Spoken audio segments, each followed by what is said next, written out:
April 1, 2026 నుండి భారతదేశంలోని ఉపాధి రంగం మరియు ఆదాయపు పన్ను చట్టాల్లో గణనీయమైన మార్పులు అమల్లోకి రానున్నాయి. దీర్ఘకాలంగా చర్చనీయాంశంగా ఉన్న కొత్త ఉపాధి చట్టం మరియు బడ్జెట్లో ప్రకటించిన కొత్త నిబంధనలు ఉద్యోగుల జీత భత్యాల నిర్మాణాన్ని పూర్తిగా మార్చేస్తాయి. ఈ మార్పులు మీ జీతం మరియు పొదుపుపై ఎలా ఉంటాయో ఇప్పుడు తెలుసుకుందాం. కొత్త చట్టం ప్రకారం ఒక ఉద్యోగి యొక్క మూల వేతనం అంటే బేసిక్ శాలరీ అతని మొత్తం జీతం సిటిసిలో కనీసం 50% ఉండాలి.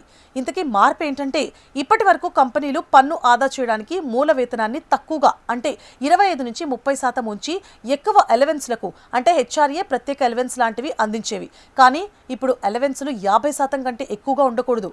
దీనివల్ల మూల వేతనం పెరిగే కొద్దీ మీ పిఎఫ్ మరియు గ్రాట్యుటీ కోతలు కూడా పెరుగుతాయి. మరి చేతికందే జీతం అంటే టేక్ హోమ్ శాలరీ తగ్గుతుందా అంటే పిఎఫ్ కోత మూల వేతనంపై ఆధారపడి ఉంటుంది కాబట్టి మీ నెలవారీ చేతికందే జీతం కొద్దిగా తగ్గే అవకాశం ఉంది. కానీ ఇది మీ పదవి విరమణ పొదుపుకు మంచిది. అలాగే కంపెనీ కూడా తమ పిఎఫ్ వాటాను పెంచాల్సి ఉంటుంది.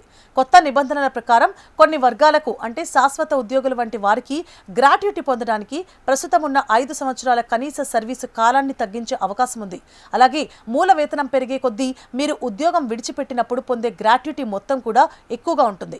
మరో విషయం ఏంటంటే వారానికి 48 గంటల పని పరిమితితో కంపెనీలు 4 రోజుల పని సంస్కృతిని అవలంబించడానికి అనుమతించబడ్డాయి.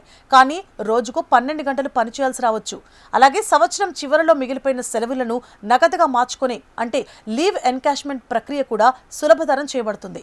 దేశవ్యాప్తంగా అన్ని రాష్ట్రాలకు జాతీయ కనీస వేతనం నిర్ణయించబడుతోంది. దీనివల్ల తక్కువ వేతనం పొందే కార్మికులకు మరియు గ్రామీణ ప్రాంతాల ఉద్యోగులకు ఎంతో ప్రయోజనం చేకూరుతుంది. ఈ నిబంధనలు అమల్లోకి వచ్చినప్పుడు మీ కంపెనీ మీకు కొత్త జీతం విభజనను ఇవ్వచ్చు. దానిని జాగ్రత్తగా తనిఖీ చేయడం మీకు చాలా ముఖ్యం.